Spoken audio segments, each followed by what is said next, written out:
很多人知道正统迈巴赫是对钱不感兴趣的马老板开始的，一辆裸车价1070万的黄牌迈巴赫，豪华程度足够与劳斯莱斯平起平坐。另一超级富豪王健林旗下除了一台车牌辽 B 5个8的虎头奔外，还有一台迈巴赫 57S 换着看。3一重工的创始人梁稳根买迈巴赫一买就是9辆，当然，毕竟这几个大佬都当过前首富，买辆豪车轻轻松松。但你告诉我，为啥前段时间评上热搜的前锋座驾也是辆顶配迈巴赫，落地价妥妥的上千万啊？难道当主持人也有这么挣钱吗？迈巴赫在当年有多奢华呢？迈巴赫57和62，前者售价31万欧，后者售价36万欧，一辆车价格相当于3.5个奔驰 S600，更别提更昂贵的 S 版了。光说价格最低的迈巴赫57，当年售价比古斯特起步价还要高出100万。讲到这儿，很多观众可能有疑惑，为啥当年迈巴赫这么贵呢？今天便宜点的迈巴赫不也才100来万吗？这是因为今天挂奔驰标的迈巴赫压根不是当年的迈巴赫，在很多车友眼里，今天的迈巴赫只能叫奔驰 S 级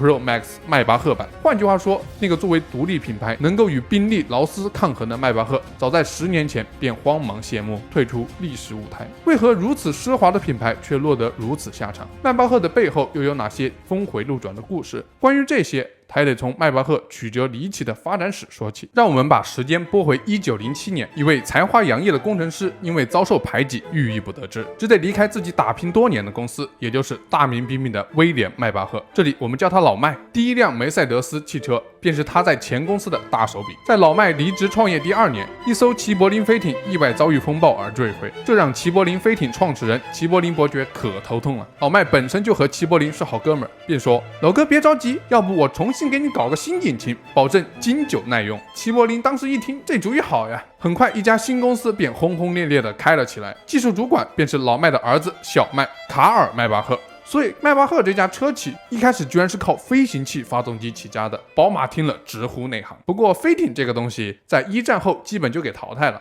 但老迈的公司还得养家糊口啊。为了生存，公司摇身一变，改名迈巴赫引擎制造厂，开始生产汽车发动机。此时弹幕可能就有小伙伴问，你生产发动机生产的好好的，咋又跑去造车了呢？这里有个典故，当时荷兰汽车制造商视觉本来是在迈巴赫订了1000台发动机的，结果呢，最后只买了150台，这不欺负老实人吗？为了处理库存，无奈下，小迈决定顺势而为，开始投身汽车设计和制造工作。虎父无犬子，小迈也是很争气，造出的几台车都广受赞誉，深受政商大佬的厚爱。也许便是从那时起，迈巴赫高端的基调便被奠定。为了送给父亲一份礼物，同时也是为了保持迈巴赫的绝对优势，小迈开始着手12缸发动机的研发。不得不说，小迈是真的狠人，他直接在汽车上安上齐柏林飞艇同款发动机，车型也直接以齐柏林命名，其中最著名的当属齐柏林 DS8， 车身长5.5米，8.0升 V12 发动机，200匹马力。虽然现在看起来不咋地但在当时绝对是豪华轿车之巅，并且这辆车的内饰搭配也是超乎想象的豪华。把这样一台小野兽收入麾下要多少钱呢？答案是36000马克。这笔钱在当时完全购买3套独立住宅了。拥有这辆车的车主无一不是非富即贵。不过一个车企仅靠卖高逼格的车型怎么够呢？企业想发展壮大，还是得走量。小迈巴赫深知这一点，很快趁热打铁推出了入门级车型迈巴赫 SW， 发售几年的销量都非常不错。此时的迈巴赫是既有稳定现金流，也享有极高的品牌溢价，似乎距离走上巅峰只有一步之遥。但命运总是那么的无情，所有老牌车企似乎都无法回避那个沉重的话题。2战开始了。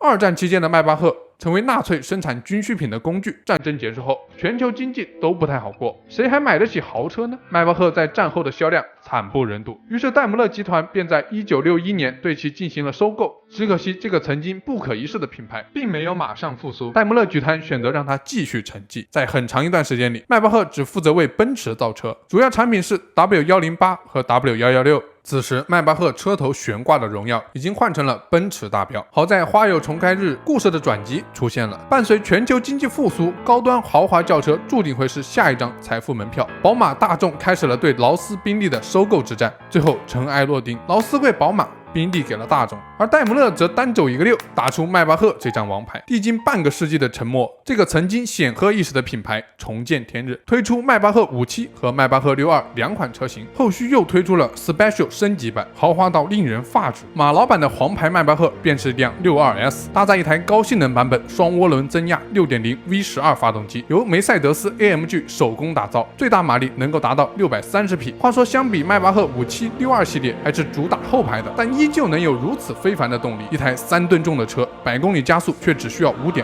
秒。除此之外，迈巴赫在各方面都有着远超常规的汽车标准。戴姆勒相当大气，把许多开创性工程技术，比如电子控制空气悬架、电增感应制动系统都作为标配给迈巴赫用上。惊人的敏捷性给迈巴赫带来了卓越的驾驶体验，而内饰就更不用说了，人家本身就主打这个的。只可惜好车不一定好卖，几十年的断代让迈巴赫曾经的辉煌尽数丢失。劳斯、宾利从研发到生产都与宝马、大众相互独立，收购并没能拉低品牌本身的基调，而迈巴赫则截然相反，从一开始车型设计便有 S 的影子。套用网友的话说，宝马的劳斯莱斯依旧是劳斯莱斯，奔驰的迈巴赫只是奔驰迈巴赫。在劳斯莱斯幻影和宾利雅致的双重挤压下，本被赋予厚望的迈巴赫败下阵来，在售的10年间，总销量不到3000台，只比劳斯1年销量多一点。毫无疑问，迎接迈巴赫的只能是退市的命运。难道故事到这里就结束了吗？并不是。在宣布迈巴赫在2013年全面停产后，新一代梅赛德斯迈巴赫也将首发亮相，而这个品牌也因为填补了中国市场150到300万元超豪华市场的空缺，获得空前成功。据说全球有70%以上的销量都是在中国发生。就在不久前，梅赛德斯又放出迈巴赫 EQS SUV 官方概念图，计划在2023年问世，问鼎纯电豪华 SUV 天花板。迈巴赫的故事仍在续写。好，那么这期视频到这里就结束了，喜欢的可以给个一键3连，想了解更多汽车故事可以关注三驱兄弟，我们下期再见。